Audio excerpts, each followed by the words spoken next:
Hi again. Welcome back to my channel. Today I'm shifting gears from lactation advice to advice on how to deal with the flu in kids.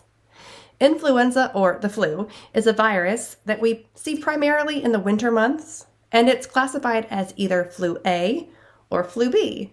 And within those classifications, we see more specific strains like H1N1. And this sneaky little virus actually changes from year to year by switching out proteins on the outside of the virus. And that's why we can keep getting it and getting it. People get the flu from respiratory droplets, flying spit, and contaminated surfaces like doorknobs. The incubation period is about 2 days, so it is contagious and it hits you quickly. Fun fact, flu A is most contagious for the first 24 to 48 hours. But flu B is most contagious 24 to 48 hours before symptoms, and then again 24 to 48 hours after symptoms start. The flu is actually a respiratory virus. It's not the stomach flu.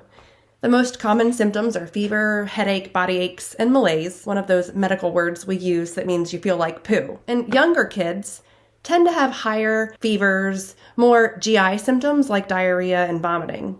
It's not because they have the stomach flu. I promise I'm not contradicting myself here. It's because they're making an adult amount of snot in that itty bitty kid airway, and it's draining into their bellies, and it makes problems all the way through. In my experience, kids with the flu also have some eye redness. In otherwise healthy kids, the symptoms get better in about a week, with or without medicine.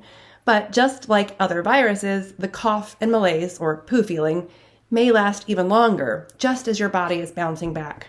All of that is normal. The CDC, Infectious Disease Society of America, and the American Academy of Pediatrics all recommend testing for the flu in patients with the right symptoms during the right season. I tend to recommend testing in patients who look flu-y, especially when I can't find another problem to fix, like an ear infection or a chest infection. You can use a rapid test, which involves a cotton swab or a nose swab that gives results in about 15 minutes or so. It's not very sensitive, but it is very specific. That means if you test positive, yes, you absolutely have the flu, but it might not be contagious anymore. However, if you test negative, you still might have the flu. That's why a positive test really isn't necessary before starting any kind of plan, like antiviral medicines or other treatments. My point is that the flu is not a black and white issue. It's really, really important to take each child's background and presentation into consideration when deciding who to test and what to do next. Like all other viruses, there is virtually nothing we can do to make the flu go away. We just have to buckle down, treat the symptoms, and unfortunately, wait it out. Thankfully, or not so thankfully, depending on which side of the debate you're on, there are antiviral medicines that can at least shorten the length of the flu. They can also sometimes prevent illness after you've been exposed. The most recognized flu antiviral is Tamiflu. These types of drugs, made by someone much smarter than me, work by preventing virus release from the infected cells. The main side effects of Tamiflu are nausea, vomiting, and diarrhea. And rarely, particularly in kids, Tamiflu can cause things like hallucinations, behavior changes, and severe skin reactions. Research shows that drugs like Tamiflu can reduce the length of an illness by about 1 to 2 days. So we take a 5 to 7 day illness and make it last 3 to 5 days instead. But it's important to remember, in those 3 to 5 days, you will still feel crummy.